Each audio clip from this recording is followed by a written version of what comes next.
What's up, guys? Dr. Typo here. I'm going to talk to you a little bit about some of the things I do in Grand Theft Auto 5 to help break up the monotony.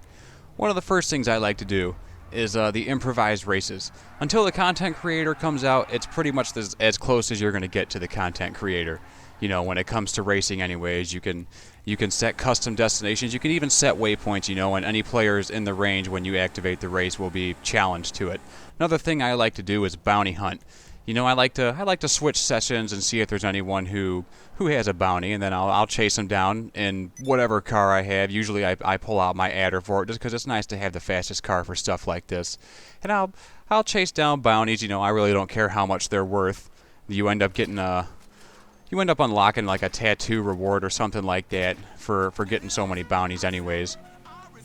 And then besides that, you know, you end up kind of trolling people while you're doing it. You know, they'll end up putting a bounty on you, and you can always, you know, switch sessions if you're having a hard time finding any. I can assure you that you'll almost find one per session you go to. There's usually a guy with a bounty on it. But if there's not, you know, find new session, and you know, that'll take care of it for you.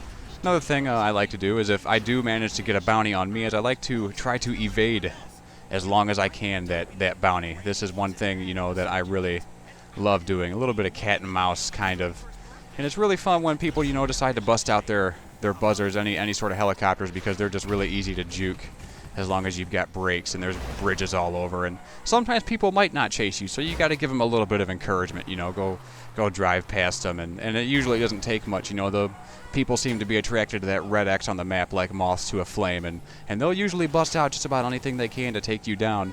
But to no avail. I mean, you know, you can run forever, and as long as you got a fast car, faster than what anyone else in the server has, I mean, you're going to get away, and you'll even get that achievement legit. Another thing I like to do when I have a bounty is I like to go to this little glitch spot right here. And, you know, even if I don't have a bounty, I'll come here anyways, because you can come to the same spot and you can just massacre cops. And it's all it is. I mean, it's just straight up massacre. Nobody can shoot in. The only way you can be killed is if anyone else knows how to get in there.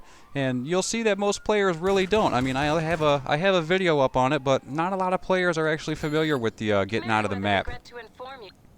But this is this is something that, like I said, players are attracted to that red X like moths to a flame. They will show up. You will get plenty of player kills in free world doing this. I mean, as long as you have a bounty. And, you know, there are plenty of ways to get a bounty. You can either actually piss somebody off in game, you can have a friend put one on you, or you can just run around and steal random cars, and occasionally you'll get a bounty put on you. But these are just a couple of things I like to do in Grand Theft Auto when I've got, you know, nothing else to do. If I don't feel like doing missions or any team deathmatch or anything like that, this is what I do. I hope you guys found this video informative. If you haven't, go ahead and click like, subscribe, take two, and call me in the morning.